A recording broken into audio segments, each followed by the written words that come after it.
Dr. S.S. Mantha, former Chairman AICTE and current Chancellor Ramdeobaba University, Nagpur. Can we have a huge round of applause for Mantha, sir, to please join us on the stage? Thank you so much, sir.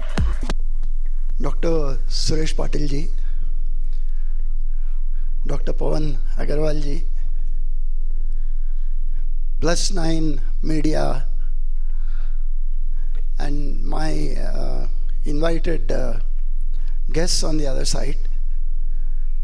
Thank you all for inviting me today to speak to you.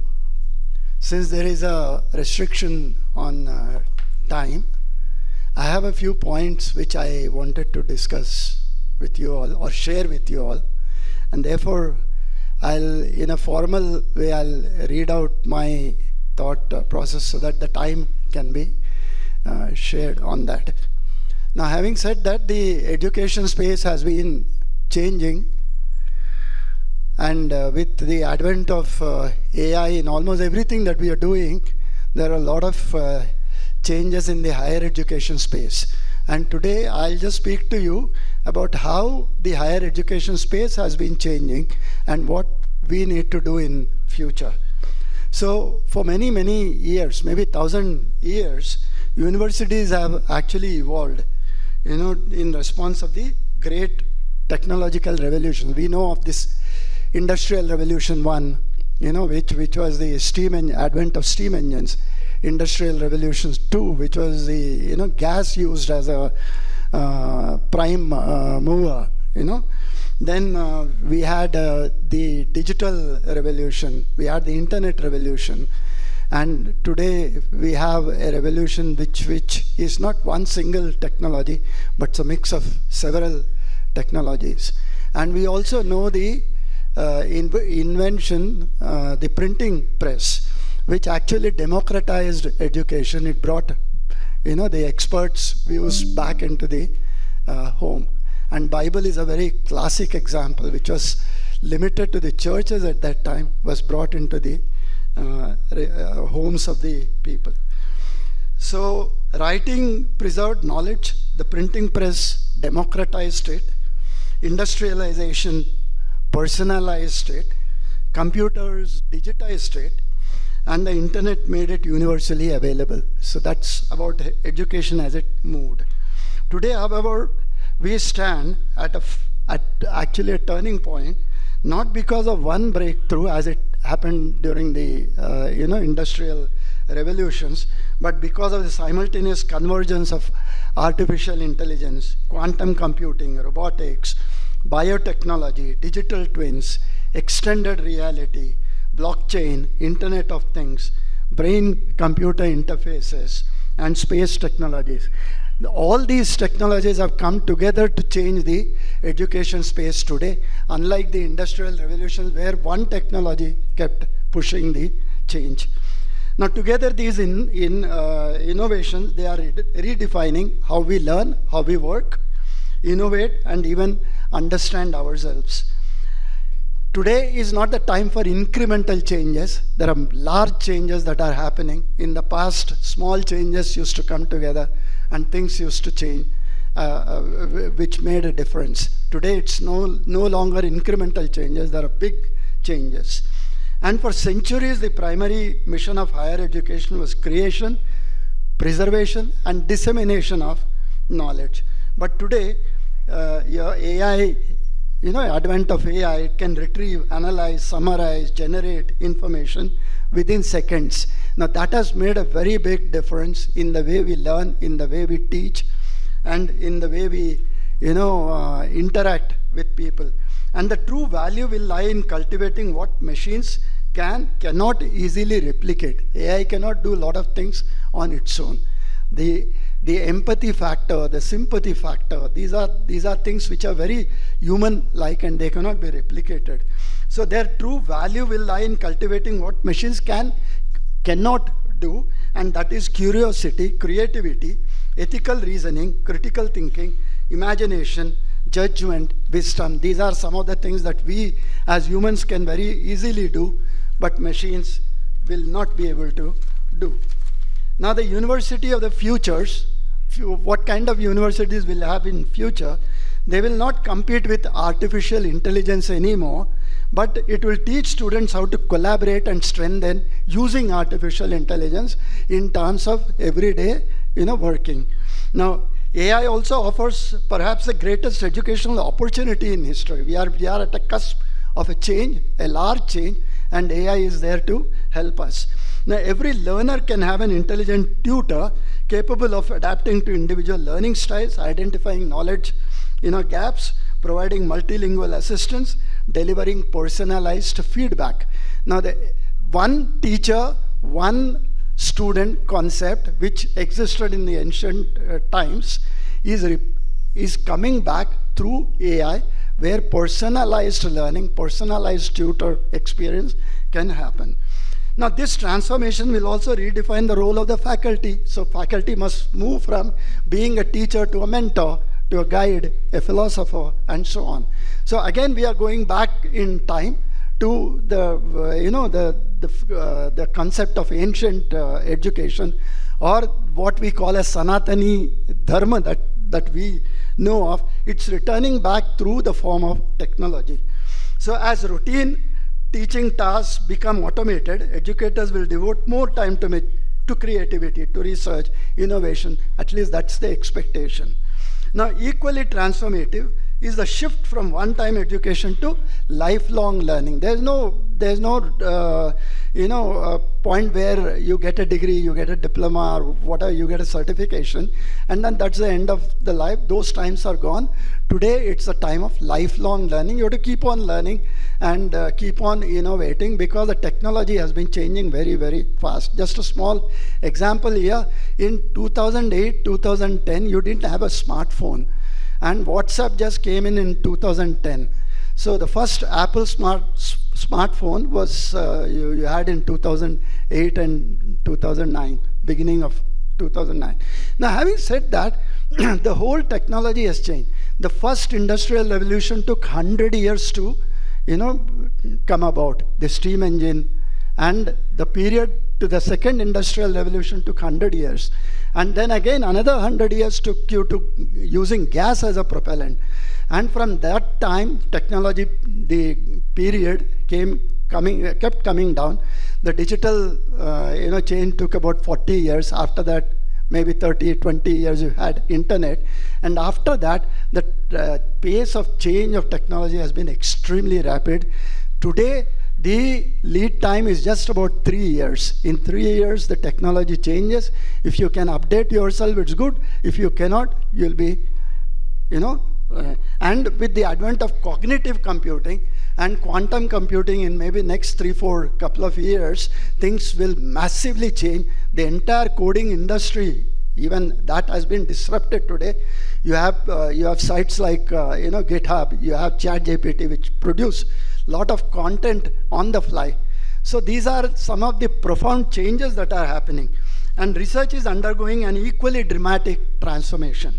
Artificial intelligence, quantum simulations, autonomous laboratories, predictive analysis, these have been changing the current scenario extremely fast. Now, what about the future universities? They will also function as integrated innovation ecosystems rather than isolated academic campuses. You have to collaborate, you have to do interdisciplinary. Today, there's no technology like purely mechanical, purely electrical, and so on. So there are a lot of technologies coming together. There's not a single equipment that you use today which boasts of one single technology.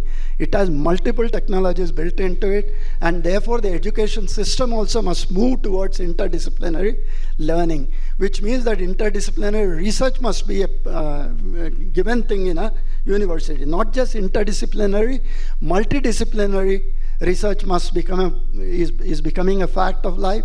Transdisciplinary collaborations are extremely important. Therefore, interdisciplinary collaboration, like I said, will be the defining characteristic of the higher education. And the grand challenges, there are many challenges that we have to really look at in times to come. You have climate change, you have pandemics, you have food security, you have cyber security, sustainable energy, ethical AI, Now there is just a small example that I'll give you. In using AI, for example, you're using a chatbot like ChatGPT or Gemini or whatever, and you ask a question and it gives you a para of answer, a para of content and things like that. Now, whose copyright is that? Is it the copyright of the person who is asking the question? Is it the copyright of the makers of ChatGPT? Or whose copyright is this content now? So the difference between what is developed as a human exercise, those differences are blurring between what the machine produces, what the human being produces, and where is the difference that happens. So therefore, universities will increasingly have to organize themselves around solving societal problems rather than preserving academic silos. So people have to collaborate. There are no silos now. For example, people in psychology will have to collaborate with people in technology. People in physiotherapy will have to collaborate with people in medicine, people in, again, in technology, and so on. So campuses themselves will become intelligent living laboratories. Digital twin is another, extreme. Can we make a clone of ourselves? There are digital twins where a machine can be cloned in its software form, tested, evaluated, and taken ahead on that. So digital twin is an extremely important concept that's transforming the industry today, and therefore there are multiple things in a university. We all know student services, which also are, there are multiple companies here which provide student services, and therefore we need to look at the application of AI back in how we deliver service to the students. Now all this technological transformation, it must profoundly be human-centered. That's the understanding. Ironically, while technological capability has expanded, very in large proportion, societies face increasing anxiety, loneliness, ethical dilemmas, environmental degradation, and social fragmentation. So one of the byproducts of AI is also this, which we must really look at and adequately address these problems. Now, as far as our country is concerned, there are a lot of opportunities to lead this global transformation. A lot of things the government is already doing. There are AI laboratories being set up. There are 500 of them in different places. And it looks at holistic health, the health sector, the agriculture sector, the infrastructure sector, energy sector, and so on. So these are some of the issues that are extremely important for us. And the central question in the universities, however, is what can the technology do? From that question, we must move to what should humanity do with the technology. So the whole transformation is happening around technology, and we need to understand how technology will be useful to us on what we should do with technology rather than asking the other way around. Now, this shift demands a complete rethinking of assessment, and therefore the universities must come back, look at how the technology has been changing the entire landscape, and therefore we need to adequately address those problems. Now there is, like Industry 4.0, which is most of the time large-scale automation, and you have a lot of you must have heard of dark factories where you don't need people, you don't need anybody. There are machines running machines, there are machines maintaining machines, and all kinds of things are happening. Dark factories means there are no lights, and they keep running 24/7 by 365 and so on. So these things are already happening. Therefore, the education part also must move at that pace, and we are talking of education 6.0, an era where physical, digital, cognitive, ethical, and even spiritual connection must be addressed. So that's about education 6.0, and that will prepare students simply for not not only for employment, but they should prepare them for ethical understanding of the environment around them. It will combine AI with human intelligence, scientific inquiry, with ethical wisdom, technological innovation, sustainability, knowledge with purpose. The defining challenge of this century is not merely to build smarter machines, but to nurture wiser human beings. And universities that embrace this higher mission will become the architects of a new civilization, one where innovation serves humanity, knowledge becomes wisdom, and education transforms not only careers, but the future of society itself. Having said that, I end this, but just one final thought on this. Our future universities must evolve into Velcro kind of institutions. What do we do with Velcro? You know, you twist, turn, stick things differently, and so on. So universities also must become Velcro-like universities, which means that they must be able to adapt, they must be able to change. Not just business as usual will work. New technologies are coming in, new ideas are coming in, and universities must keep pace with them. With that, thank you for giving me the opportunity to speak to you. And if there are any questions later in the when we are there, we can certainly answer at least some of them. Thank you so much.